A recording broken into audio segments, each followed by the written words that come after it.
You're checking in live, respectmyregion.com. We're here today on another episode of the Respect My Region podcast.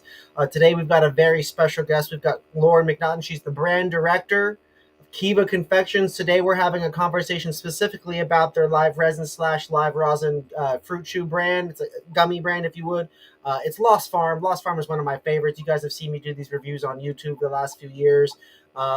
Gosh, that wedding cake raspberry flavor just had me hooked. Then you guys, then there was the St. John collab. Yeah. That one was delicious. There's just then the yuzu. I think there was a yuzu in there, like a lemon one, right? That Yeah. one was always make my mouth and my cheeks cramp up. And so, a very special guest today, everybody. Lauren, thank you for joining. How you living today?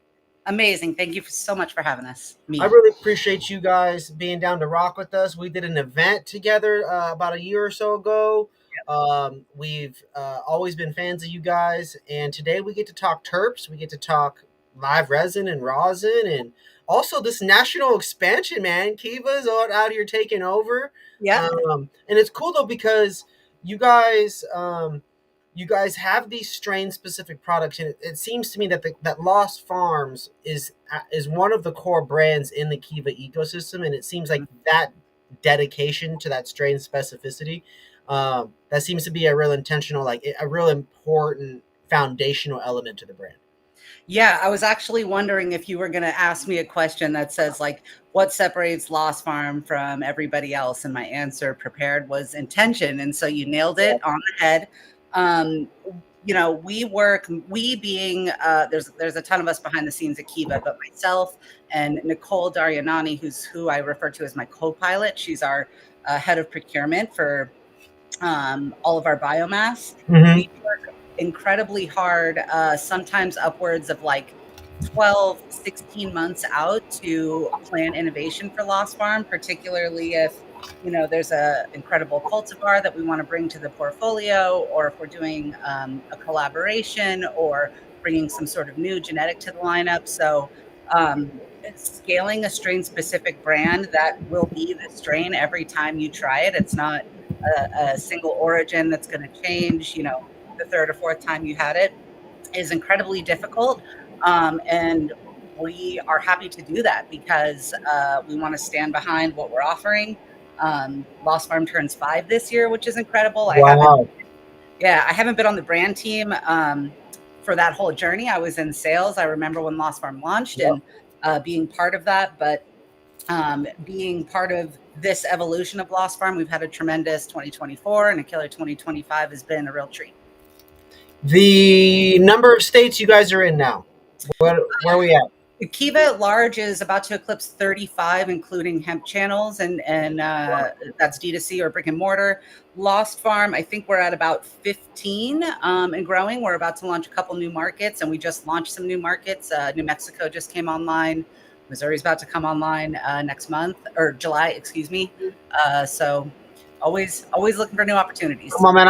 I'm wearing my Illicit Brands hoodie right here. You know what I'm saying? They crush it out there in Missouri. So big shout out to them and you guys, because that's no small feat to be doing it in that many states with the hemp side of it, and also with each individual brand kind of having its own journey and path depending on the state and brand fit. It seems like. Lauren, I just want to jump right into it, man. What's your favorite one? Like, I want to know. Who you've been with it for a long time. We've known each other for a couple years. What's your go-to flavor, Lauren? What you got right there? What are we showing us today? I'm a sativa queenie, and I will take anything. It's part of my job, but I always love my sativas. And I've been on a hype for about the past 12 months of THCV just being an absolute godsend. So I have never been diagnosed as neurodivergent, but I can tell in the way that I think and the way that I work that I'm just a little bit different, and I'm totally fine with that. Something about the right sativa, and particularly THCV, like really helps me stay super focused, stay on task, keep moving throughout the day. Like if I need to tackle a gnarly chore list on a Saturday or go do 3 back-to-back events, THC has got me going. So of course, the one freaking product I don't have in front of me, I could grab it, it's just in my closet, is in California, we launched strain-specific fruit chew. There's been 2 versions of it. Version 1 was with Amarello, which is a Brazilian landrace. Yep. With boosted with THCV that actually won us our first place Emerald Cup, which we're very very proud of. And then we relaunched it with Jack Herrera, which is a classic. Everybody Classic. wanted Jack in the portfolio, so we found a good place for it. Secondary to that would be these guys, which are again a California skew. I can talk about our other markets as well. These are Sour Dreams, so Sour Diesel X Blue Dream. This Wow. used to be the yuzu gummies you were chatting about Yeah, earlier. yeah, yeah. We reformulated them to be a pink pineapple flavor. We found that it just balanced very nicely with the strain and the terps that come in Sour Dreams. So these just Mm. started popping out maybe top of the year, and they're crushing. They're doing great. Yeah, that one I have had one of those. I forget where I got it, but those were absolutely phenomenal. The flavor on that, and R.I.P. to the yuzu. Well, I'm sure maybe that'll come back around in some different fashion, but that was. I like lemon ginger, lemon terps, lemon bitterness. It tastes good. It's just sometimes you just need that good lemon bite. But Yep. in other ways, but when it comes to this edible experience, Lost Farm, where does it fit into the experience of this culture of brands being lifestyle centric and this, like, what does it mean to be a Lost Farm consumer, or does it mean to be anything, or is it just an edible brand? Talk to me a little bit about that. So we,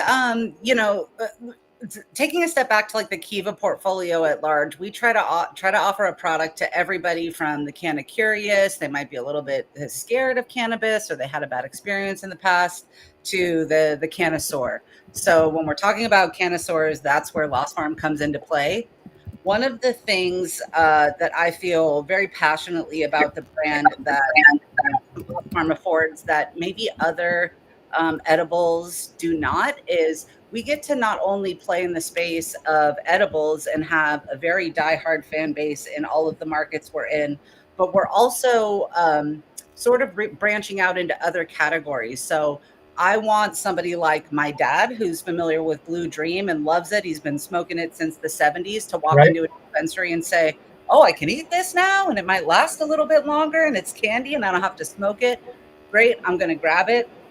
To people like you who want to, have a high quality genetic, some ice cream cake or, lemon cherry gelato or something of that nature.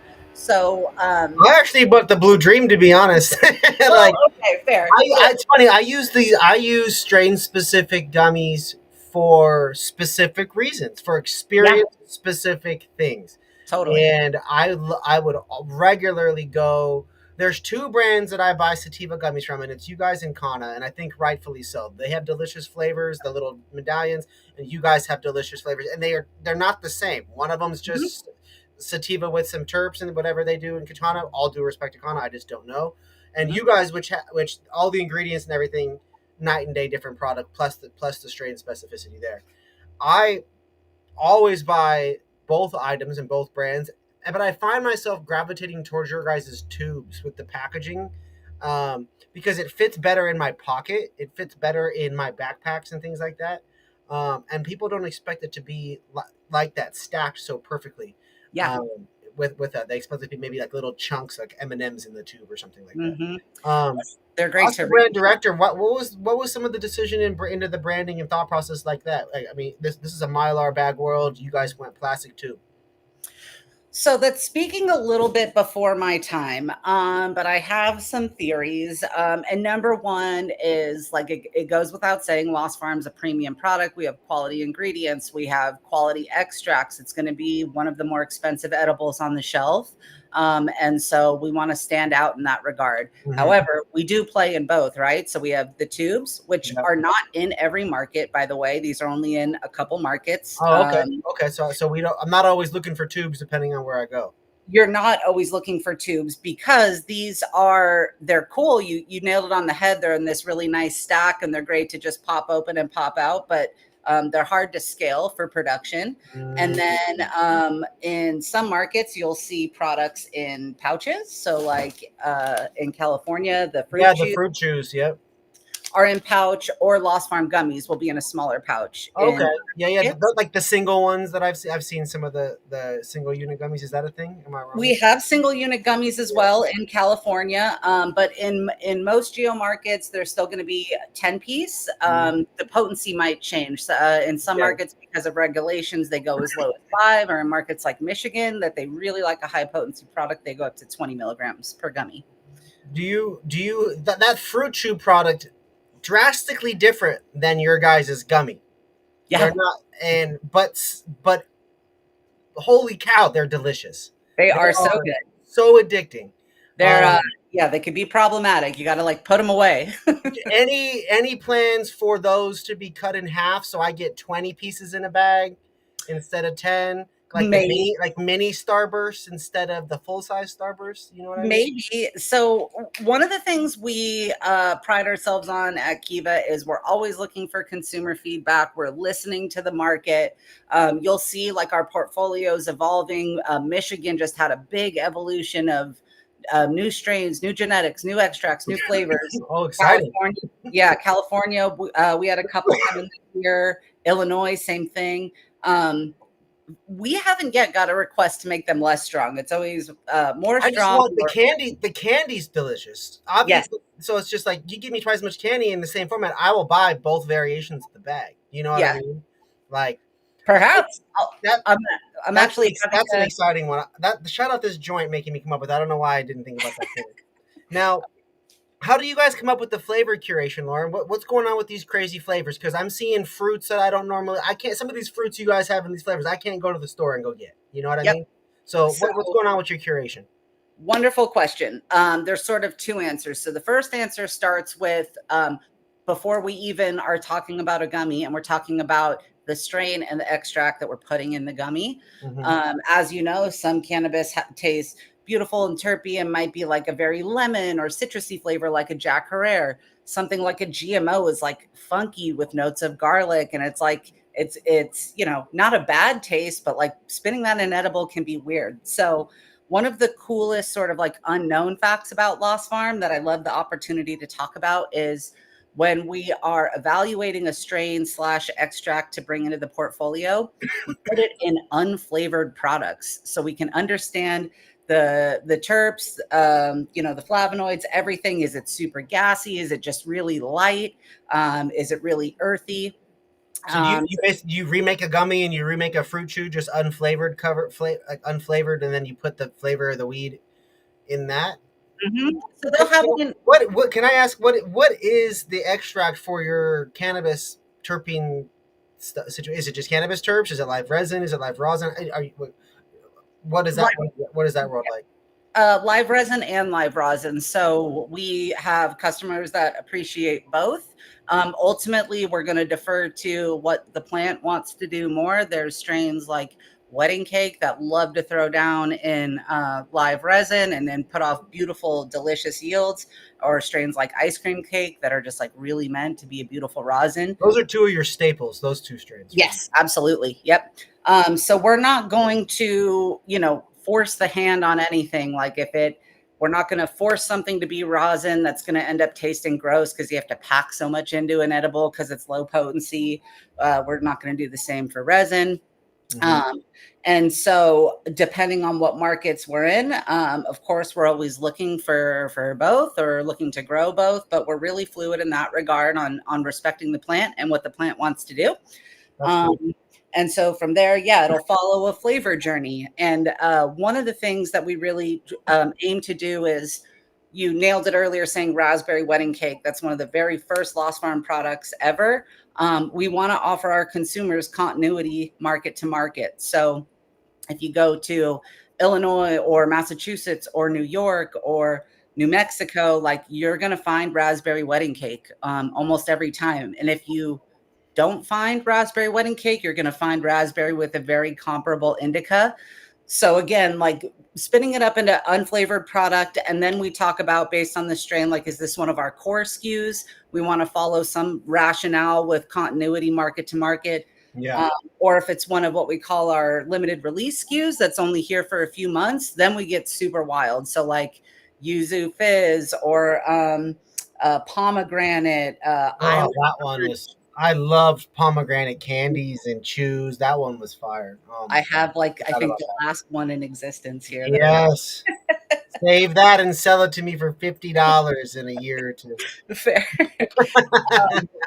So we tend to get a little more like exotic with our LTOs, and an interesting evolution that sort of happened with the Lost Farm core or evergreen profile is the resins tend to be a more approachable flavor that's akin to like, you know, confections in the real world. So like blueberry, strawberry, cherry, raspberry, and the rosins by no planning, just sort of organically started skewing a little more like tropical and exotic. So you'll see dragon fruit, tropical lemonade, Yeah, yeah, yeah. things like that. So we want to, you know, not everybody likes wild and crazy flavors. Not everybody likes all the strains. So we want to be able to, you know, offer everybody something. I think that's a great way to approach it, and I think it's been well executed. I mean, when I look at the offerings and going into the stores in Cali, and when I travel across the country, I mean, one, I see Kiva products all over. Two, Lost Farm also all over the place in terms of the places that I'm going to, and you know, it is very consistent with the products I'm used to, and I think that's what's exciting about your guys' brand is that it's been able to happen this consistency throughout very tumultuous, inconsistent markets, Yes. all the time, everywhere. Right? All Like right. people, you know, you're we're always talking like oh man, it's tough in this market. Okay, well, when you're in 15 markets or 25 markets, like it's tough just to be around. Like it's Yeah. just a hard thing, and you guys have done a really strong job of looking consistent across the board, and I have to give respect to you and the entire team for that. And I'm happy about being able to have me and my mom go into these states and that we have access to safe, consistent products. I think that's what's cool is Kiva definitely and Lost Farm it checks it off. And then I'm a music fan. We're a music blog, right? You guys have your collaborations. I think that's cool. I want to talk about the collaborations, and also too. While we talk about that, can we also touch on your cultivation collaborations? Where's this rosin and live resin coming from? Is it Yeah. you guys making it? Are you growing it? Or are you guys going out there and sourcing it from partners? And so if you could talk about the farm collabs and the extraction collabs, however that works, Yep. and then also too because you guys are a creative brand, like the art side of the music stuff has been dope to watch. So can we talk about those two things too? Absolutely. Um, So, first part collabs. Again, I'm speaking more broadly for my before my time here. So, credit where credit's due to the people that came before me and worked really hard to do some incredible things. We've had collaborations with St. John and Huff, both in like the lifestyle, music, skateboard. Huff is the skateboarding brand, right? HUF. Yeah. Yeah, and that was a multi-state collab that was really really fun to be part of.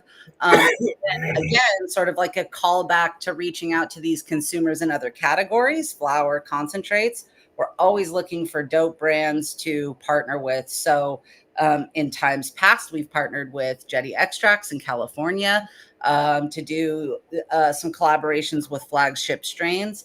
We've collaborated with Connected just last year. That was like wildly successful. We've Hell yeah.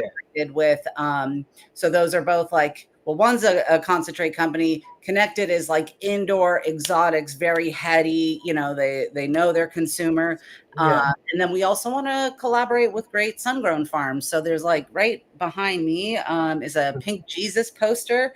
Yeah, Um, yeah, yeah. I know that strain. yeah, one of our latest farm partners, Sonoma Hills Farm. We've done a couple collabs with them that always are like really well respected in the field. People love them, can't get enough. And so last year we decided to offer Pink Jesus as an evergreen SKU and really help elevate this incredible farm that's you know, certified organic, and they have regenerative growing practices. We Now want they to, have an outlet for their flour and their trim and these things to yeah, for something consistent, right? Because yeah. you're not going anywhere. We're not going anywhere, but also not trim for us. So everything from whole plant, fresh frozen. There we go. Let them know. Thank you for No clarifying. There trimming we go, loss.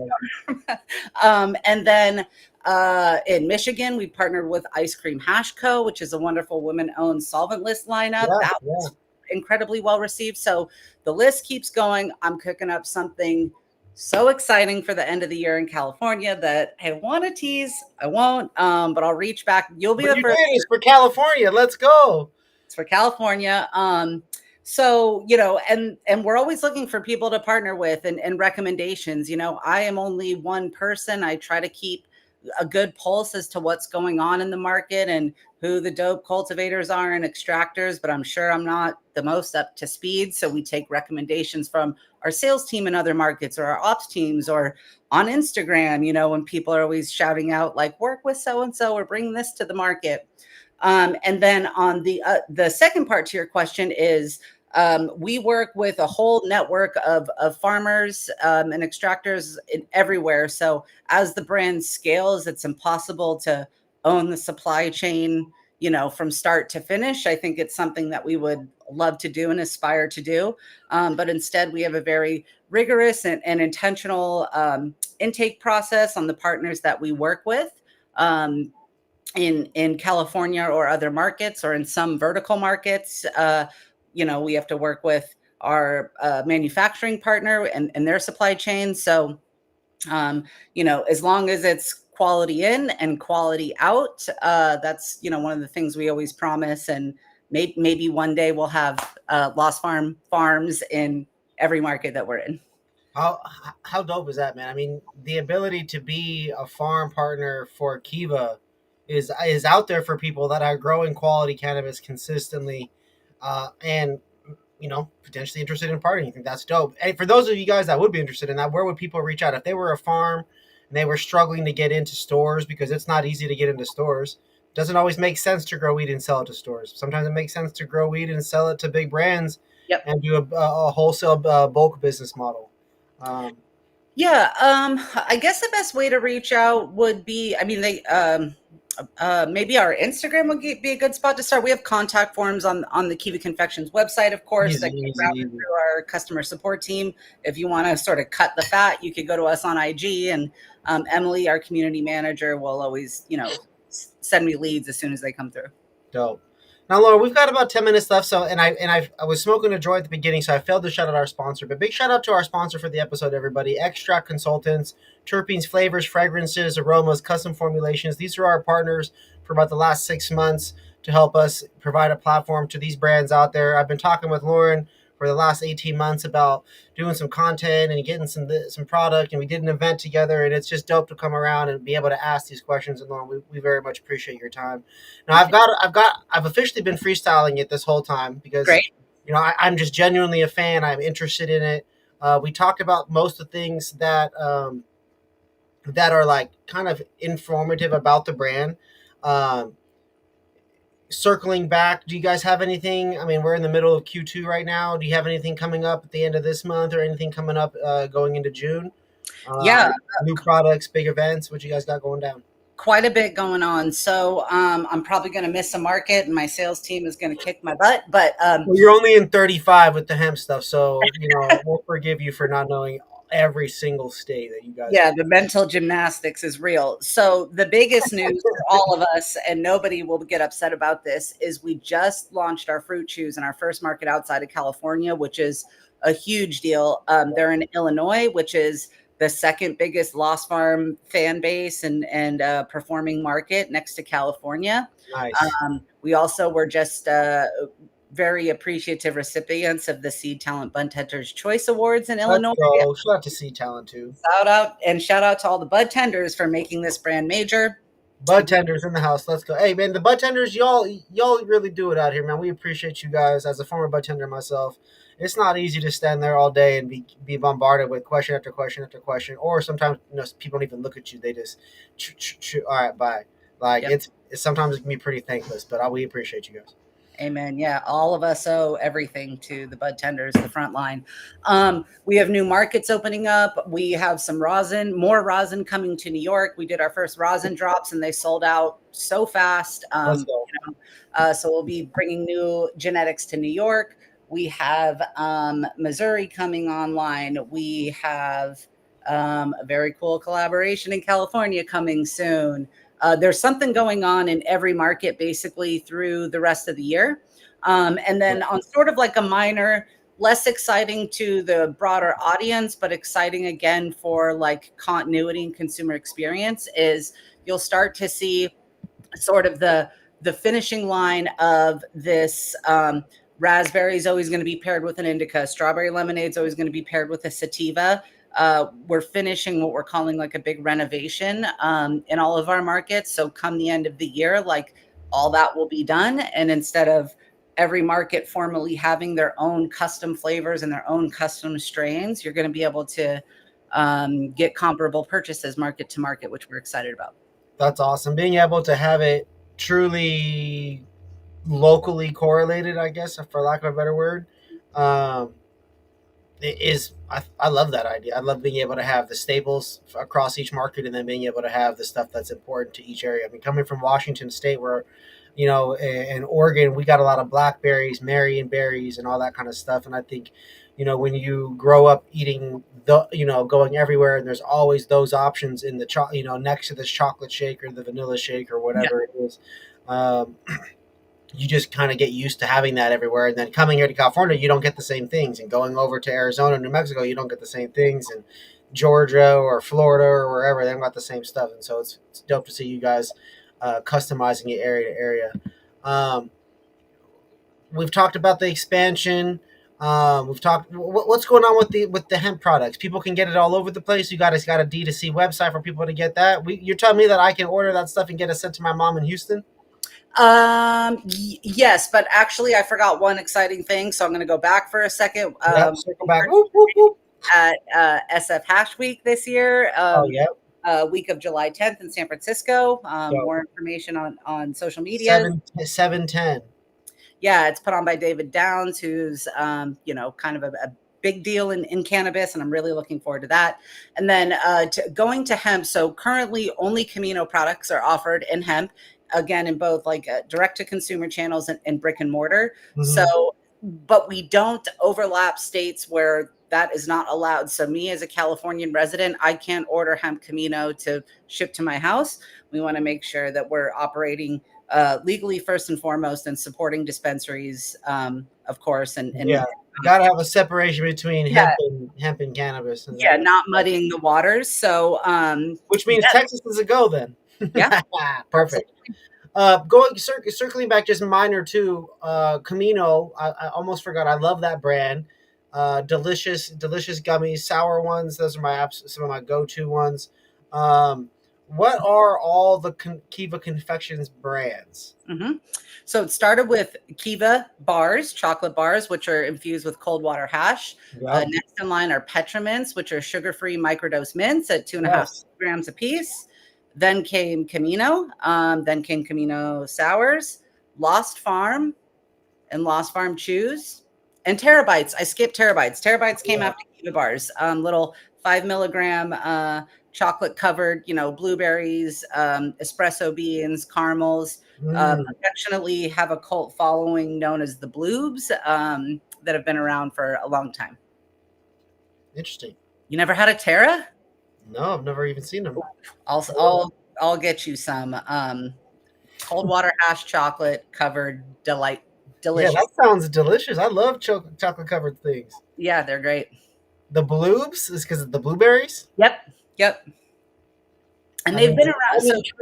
I'm intrigued. I'll have to get you some. Kiva. So Lost Farm turns 5 this year. Kiva is actually turning 15 this year, which is an incredible achievement in such a young industry. And so there's some fun things coming to celebrate our anniversary and milestones. But Terra's been around probably since like 2012 as one of the sort of OG staple products. I'll be sure to get you some. I was just thinking about your guys' intention on the ingredients, on the quality in, quality out comment that you made, and I remember you had those gummies there in the tubes. Mm-hmm. Ingredient wise, what separates you guys from other brands and Camino? What makes it a gummy or a chew between the Lost Farms, the chews in the bag versus the gummies in the cube? What are the ingredients difference between Camino and those two products there? And then also too, what's the ingredients between you guys and other? What makes that stuff special compared to the other people out there? If you could. Sure. So, speaking for Lost Farm specifically, strain specific every time, not strain varying where you claim it is one thing and then it changes every But single time. those don't have gelatin in it, or they do, or They're are all they pectin vegan? based. So, Lost Farm gummies, Camino Sours gummies are pectin based, so they're vegan Okay, friendly. there we Um, go. There we go. we use fresh fruit powders and juices depending on what the product is. Wow. um, we the chews are all vegan friendly. um, uh, And then the Caminos are the gelatin ones, correct? Or are those yeah, chews too? yeah, the Camino non-salivars are gelatin based, Okay. for that nice pillowy experience. And we aim to keep all natural, good for you ingredients in the products. I don't have a competitor next to me, and I don't want to shade anybody, but No, it's not about. But that's the difference, though, is those being committed to those core things. That's why I'm asking it, is because everybody does have a different. There's obviously cheap gummies that are 100% gelatin, whatever else in it, whatever extracts in it, and then there's obviously like the ratioed ones, and then other people that do vegan or vegetarian or whatever it is. So, uh, very you interesting to hear what makes your guys' brands unique to each other as well as other people. and Uh, you can taste and feel the difference when you try things. As me or you or some random in a dispensary, you're paying for a true experience from the way it chews, the way it tastes, the way you feel after you eat it. All that matters. I feel like the Lost Farm brand is going to expand into other categories. Is that something that we'll see? Is there a beverage in the future, or maybe other things like that? We're going to continue in the ingestible realm.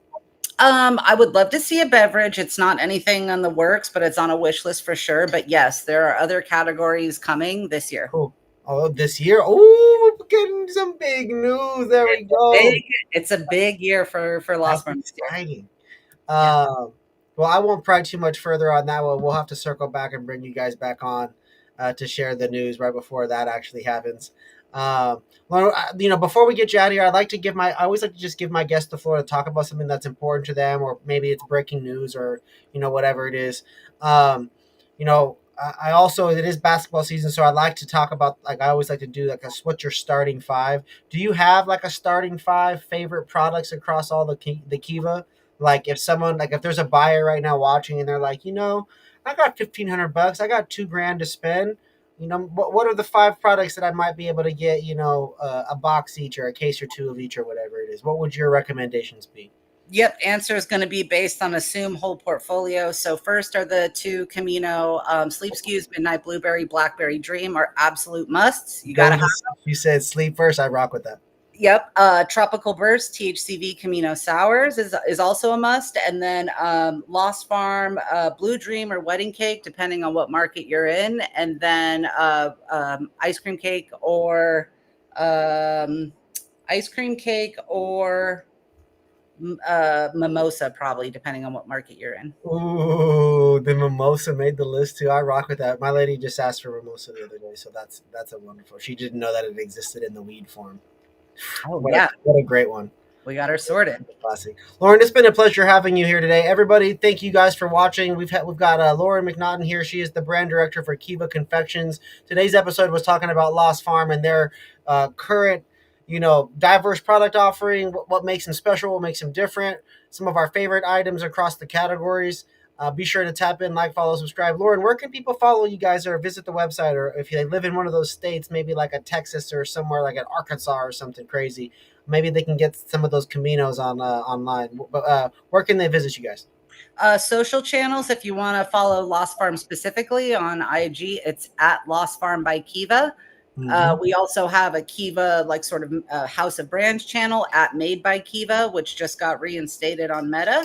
Let's Um, go. if you're interested in finding our stockists both in licensed cannabis markets or hemp, kivaconfections.com. We have a store locator, or you could Easy. do direct to consumer on the hemp side. KivaConfections.com. Simple enough, folks. Make sure you all tap in. Get your orders in. If you're a buyer, man, your dispensary's got to be carrying it. Here's the reality, guys. In the marketing world, you carry Kiva, your store tends to make more money. It's a higher end product. Your basket size tends to go up a little bit. The add-ons aren't always the bottom end or the bottom tiered add-ons. It's a more higher end quality add-on, and it, while also being a focal product because there's a variety of them. I love the sleep products. Big fan of the sleep, so I recommend those. I also recommend that Blue Dream. I recommend that Wedding Cake. I mean, they always just have worked. And with you recommending the THCV, that's going to be the next one I go check out. You guys, did we get a guava? I feel like I saw a guava from you guys at one point. Yeah, that one's actually really special. Yeah. That's a limited release in California only with a proprietary strain that's naturally THCV rich. So it's not like a strain plus THCV. It's called Super Baron. It puts out a natural 10-to-6 ratio. So 10 milligrams THC, 6 milligrams THCV. I've got those in my nightstand. They are chef choice. It's funny how that worked out. Yeah, I was like, wait, I know I was going to ask for the guava, and I was like, wait, I know I've bought the guava one before. Yeah. Yeah, those Um, are special. Incredible. Well, thank you again, Lauren, for your time. Appreciate you guys. For y'all watching, be sure to tap in. We'll catch you on the next episode. Big shout out to Extract Consultants, Kiva Confections, Lost Farm, and Lauren.